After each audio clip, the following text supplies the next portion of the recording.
Up Tomorrow is the movie that is based off the album of the same name by The Weeknd. The film is inspired by real tragedies that The Weeknd has had to face in his life, turning it into a story about a musician who's in a really dark place in his life until one day he meets a fan, played by Jenna Ortega, that only ends up sending him further down this dark rabbit hole. And that's all. Putting any spoilers to you guys. I'll try to keep this mainly spoiler free, but I'm not gonna sugarcoat it at all. What the heck did I watch? And I am sorry if you clicked on this as a Weeknd fan hoping for me to glaze it.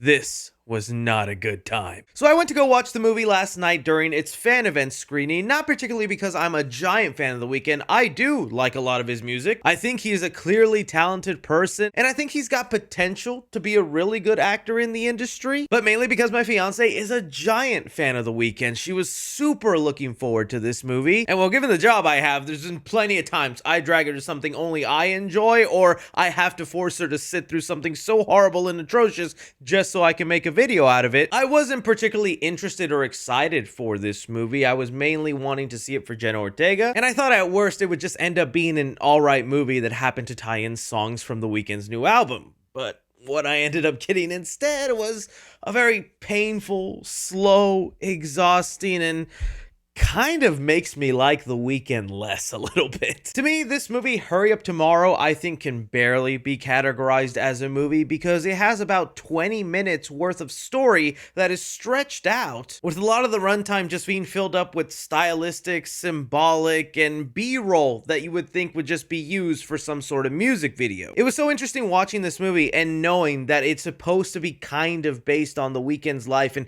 his struggle and dealing with something that he had to go through in real life, which was losing his voice, which I'm sure is something scary and in his line of work must have not been a great thing to go through. But I was watching this going, if this is The Weeknd making himself the main character, kind of celebrating his art and how genius he is with his lyrics, why does he make himself such an a-hole in this movie? Yeah, The Weeknd is kind of insufferable in this film. Aside from his music talents, which like I said, I do like a lot of his songs, when it comes to his acting, I feel like he has the basic building blocks of somebody that probably could be good at acting one day, but he's caught in this loop where he thinks acting is just yelling, cursing, and crying a lot. These are the traits he displayed in his show The Idol, and now here in this movie. Although I think this film is like very beautifully shot and has some wonderful cinematography, one of the things that made it so hard to watch is that the camera is almost always 3 feet away from any actor's face, whether Jenna Ortega, The Weeknd, Barry Keoghan. At a certain point, I'm just like,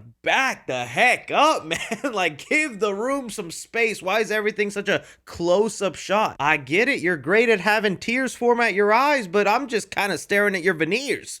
There's some bright pearly things on there. Where you get them at? I need some. I really wish I could say Jenna Ortega ends up saving this film, because admittedly every time she's on screen she elevates the story and is actually having me glued into this very thin plot. But through the whole course of the movie she has a pretty small role, isn't in it all that much. I love Jenna Ortega, and ever since she blew up after the Netflix show Wednesday, I thought she was headed for like a really awesome career, but she's been making the most interesting choices with the movies she gets. You know, she had that film where she was like sleeping with a teacher. We had Death of a Unicorn, which I actually did like, but these are films that I'm not sure are really advancing her career. I will say she had this one scene that I actually kind of liked, but played off very funny because it reminded me a lot of a scene from American Psycho, where Patrick Bateman's kind of dancing and talking about how great a song is. You like Huey Lewis on the news? The whole album has a clear, crisp sound and a new sheen of consummate professionalism. Jenna Ortega has a scene exactly like that where she's dancing and breaking down a song, but she's doing it to The Weeknd, the man who made the song and clearly understands the meaning behind it. It was still pretty funny for her to be like, Blinding Lights is actually pretty a depressing song. I think if you hear the lyrics, you'll be so into it. By far the best moment of the movie. I just hate that it took us nearly 2 hours to just get to one interesting scene. Barry Keoghan is also in this movie. He plays sort of The Weeknd's friend who's just more interested in the money and fame that comes from his friend over actually caring about the well-being of his friend. And while he is funny and is just fine in the role, it's just a nothing one-dimensional character. There is a funny moment where he just like does a line of snow and then the next scene is just him on the ground thrusting the air. This movie was just so fascinating to see because you could tell the cinematographer and the director want to make a visually breathtaking and interesting, unique movie. It's like somebody went and said, hey, how about we make an A24 film? So they have all these symbolic, slow, profounding, nightmarish sequences, but there is no substance, there is no care. It all feels lifeless and soulless. If anything, this is just a giant commercial for The Weeknd's album, and I realize this is a tie-in movie for that album, but I think there's a way to do that without it feeling just so commercial. And I've already gotten many complaints from the fans because I voiced my negative thoughts on this movie on Twitter and on TikTok, and they all just have the same cope. Oh, you're not a Weeknd fan. You don't know the real story. If you saw his interviews explaining the movie or you've listened to the entire album, you would get it. What it just sounds like to me is I'm a diehard fan. No matter what The Weeknd put in this movie, I was gonna like it anyways.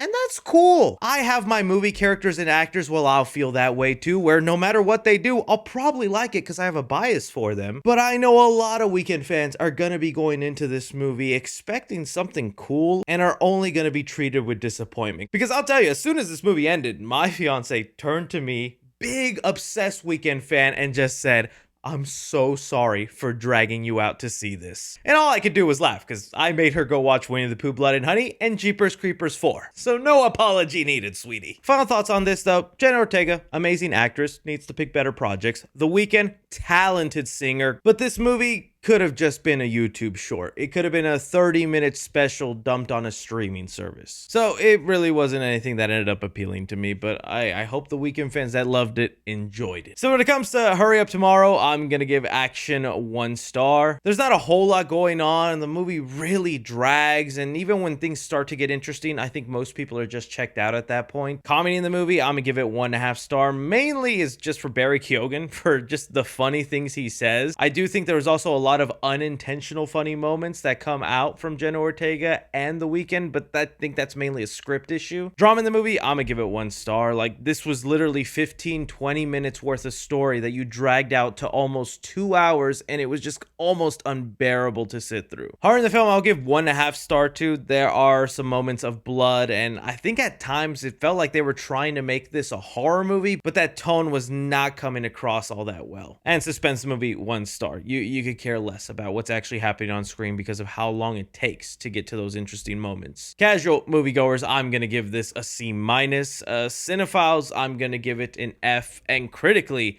I'm going to give it an F. If you're a Weeknd fan and just want to blindly support anything they do, I would recommend you rent this, but for everyone else, honestly, I'd avoid it. No, please don't say that.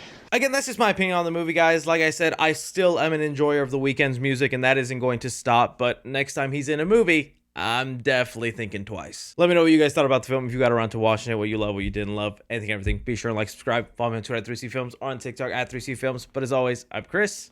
Take care.